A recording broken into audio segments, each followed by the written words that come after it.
Ai ai, Brasil, 1930 até 1945.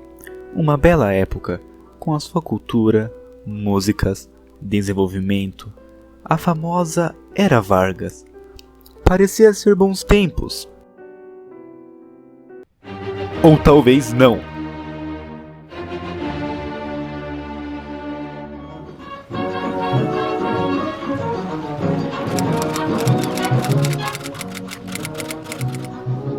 Meu coração é pequeno, mas cabe inteirinho meu Brasil moreno, Brasil que os poetas cantaram em seu louvor.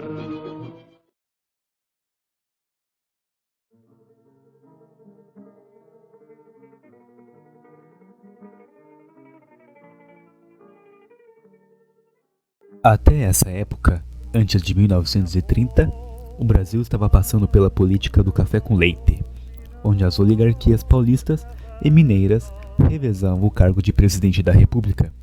Mas foi então que, em 1929, tudo mudou quando o presidente paulista Washington Luiz resolveu indicar como sucessor para o cargo um político paulista, Júlio Prestes, contrariando a política do café com leite.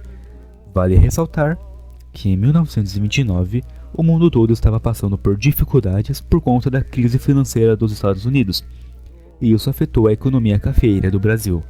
Foi diante disso que Washington Luiz quis superar as dificuldades econômicas e procurou eleger o seu sucessor, Júlio Prestes, para que desse continuidade às suas ações governamentais. Obviamente, Minas Gerais não gostou nada dessa ação, e com o apoio das oligarquias de Rio Grande do Sul e Paraíba, lançaram o gaúcho Getúlio Vargas como candidato à presidência e o paraibano João Pessoa como vice, e juntos formaram a Aliança Liberal. Entretanto, quem venceu as eleições tinha sido o candidato paulista, e foi daí que a Aliança Liberal planejou impedir a posse de Júlio Prestes. E com o assassinato de João Pessoa e o impedimento da posse de deputados gaúchos, mineiros e paraibanos, a oposição aumentou ainda mais. E aí, junto com militares, se dirigiram ao Rio de Janeiro. Após isso, colocaram uma junta provisória no poder, prenderam Washington Luiz e Getúlio Vargas assume o poder, dando início à fase provisória.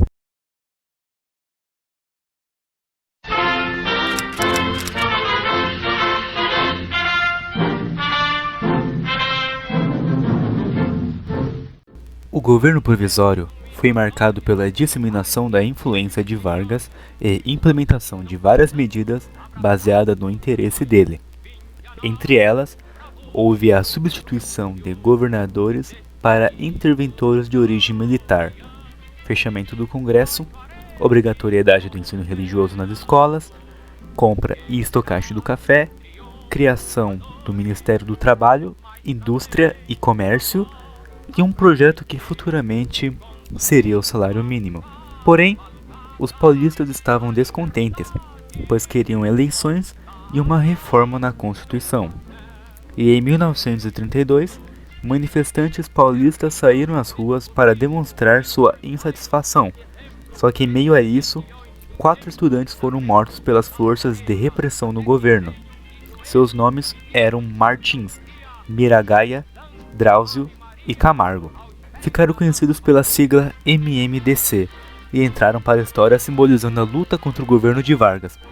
Pouco tempo depois, iniciou-se a Revolução Constitucionalista de 1932, levante armado pelos paulistas por conta de Vargas ter recusado oferecer eleições e não querer formar uma Assembleia Constituinte.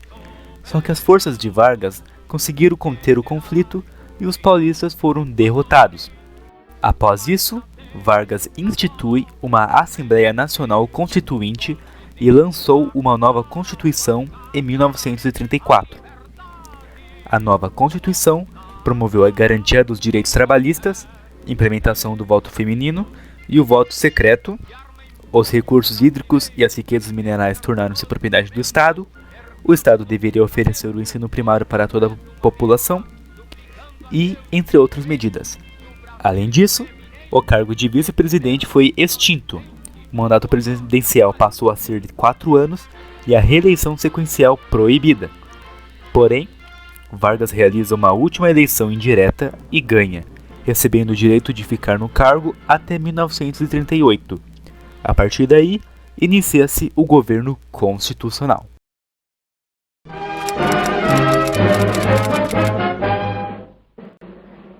Nesse período, surgiram partidos com ideologias que representaram um reflexo do contexto político mundial da época, pouco tempo antes do início da Segunda Guerra Mundial, como a Ação Integralista Brasileira, a AIB, com ideias conservadoras e de direita, fortemente influenciadas pelos movimentos fascistas e nazistas da Europa, e era liderada por Plínio Salgado, e a Aliança Nacional Libertadora, a ANL, com ideias de esquerda e influenciadas pelo comunismo soviético, liderada por Luiz Carlos Prestes, com forte oposição ao governo de Vargas. Essa oposição fez com que o governo fechasse a ANL, mas houve uma tentativa de reação e no ano de 1935 realizaram uma intentona comunista, fracassando totalmente. Vargas usou isso para passar à população que ele deveria permanecer no poder e que as ações do comunistas poderiam gerar mortes, roubos e desapropriações. Chegando ao fim do seu mandato, é espalhado boatos de que haveria um plano de ataque planejado pelos comunistas para tomarem posse do poder.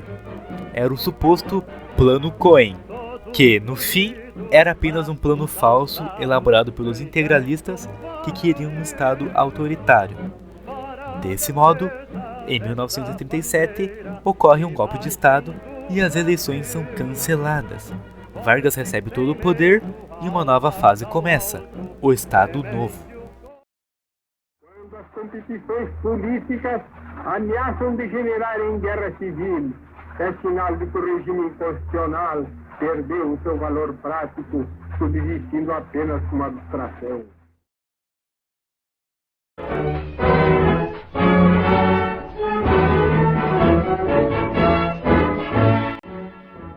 Esse foi um período de caráter ditatorial. Vargas eliminou o poder legislativo e tomou o controlador do poder judiciário. Uma nova Constituição foi realizada, a Constituição de 1937, que legitimou o Estado autoritário, a confirmação ou não de governadores eleitos, perseguição política, pena de morte, mandato de 6 anos e o direito à greve foi proibido.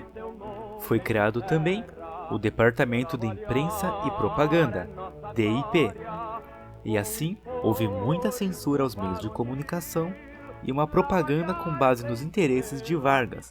Nas rádios, o programa Hora do Brasil era obrigatório em todas as emissoras e servia para elogiar a imagem de Vargas e seus atos. Foi promovido uma ideologia racista, a qual defendia uma orientação branca e cristã de imigrantes. Houve a ideia da superioridade da raça branca, que deveria representar o trabalho brasileiro, e além do patriotismo, que era muito forte. Vargas associava sua imagem como o pai dos pobres e aquele que estava ao lado do trabalhador, tanto que no Dia do Trabalho, comemorado em 1º de maio, eram realizadas festas e desfiles para demonstrar uma coesão do país em torno do trabalho e do presidente. Também nesse período, houve incentivo à produção nacional e também da indústria. Foram criadas empresas como a Vale do Rio Doce, a Companhia Siderúrgica Nacional e o Conselho Nacional de Petróleo, entre outras obras. Vale frisar que na época do Estado Novo estava ocorrendo a Segunda Guerra Mundial, e inicialmente o país estava apoiando o eixo, mas o Brasil estava muito próximo com os Estados Unidos, e a entrada desse país à guerra, em 1941, fez com que o Brasil rompesse de vez as relações diplomáticas com o eixo e entrasse na guerra ao lado dos aliados.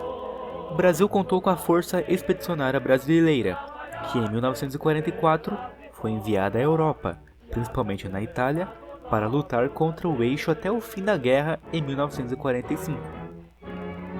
Após o grande conflito, havia indícios do fim do Estado Novo, já que os regimes nazifascistas foram derrotados, e seria uma incoerência um governo fascista ter lutado contra o eixo. E isso aumentou ainda mais manifestações e oposições contra o governo, exigindo democracia e uma abertura política. Vários partidos surgiram, em especial esses 4 aqui: a UDN, PSD e PTB. Tropas militares de seu próprio ministério invadiram o Palácio do Catete e forçaram a renúncia de Vargas. Dessa maneira, foi o fim da Era Vargas, após 15 anos de poder.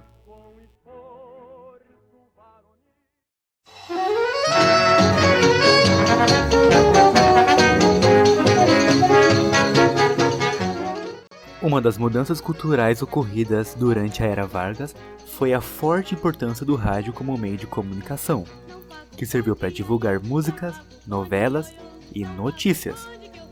Diversos artistas ficaram conhecidos no país, trazendo uma forte ideia de nacionalismo.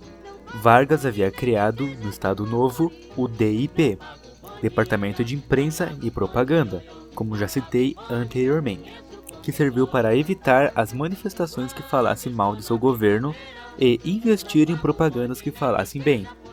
Devemos lembrar que há poucos anos atrás havia ocorrido a Semana da Arte Moderna em 1922, que serviu para renovar o ambiente artístico-cultural e mostrar o que havia na escultura, arquitetura, música e literatura brasileira do momento. E o modernismo ainda se prevaleceu durante a Era Vargas. Na literatura, os autores se preocupavam em apresentar a identidade do povo brasileiro, assim se tornando uma literatura regionalista, que tentava criar personagens e histórias ocorridas em regiões específicas do território brasileiro.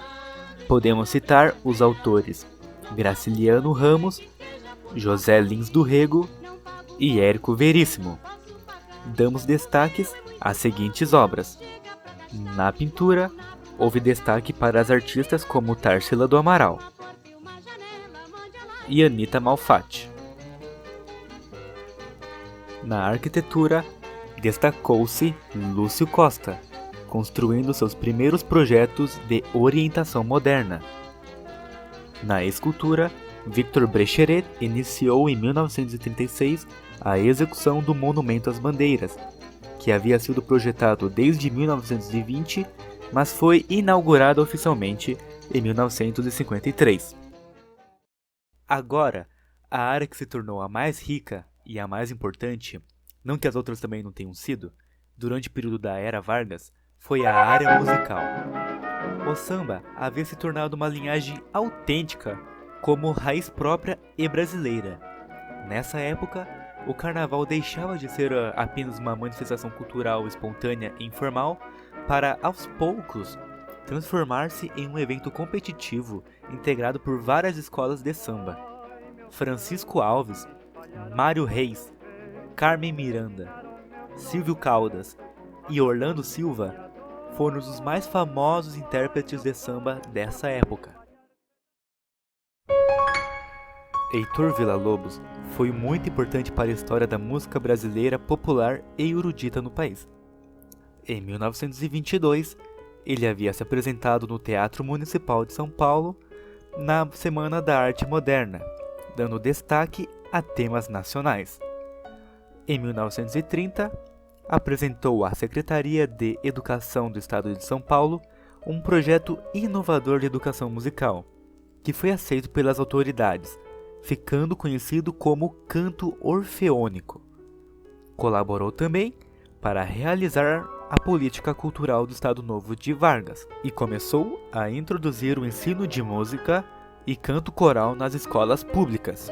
Foi nesses anos que iniciou a composição do que viria a ser as 9 Baquianas Brasileiras. Em 1940, Villa-Lobos regeu 42 mil estudantes no estádio do Vasco da Gama, no Rio de Janeiro, a maior concentração realizada até então. E em 1942, chegou a inaugurar o Conservatório Nacional de Canto Orfeônico. Entre algumas de suas obras, pode-se citar Baquianas Brasileiras,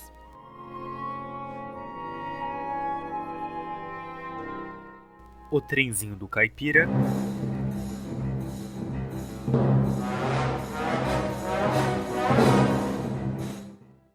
Canções da Floresta do Amazonas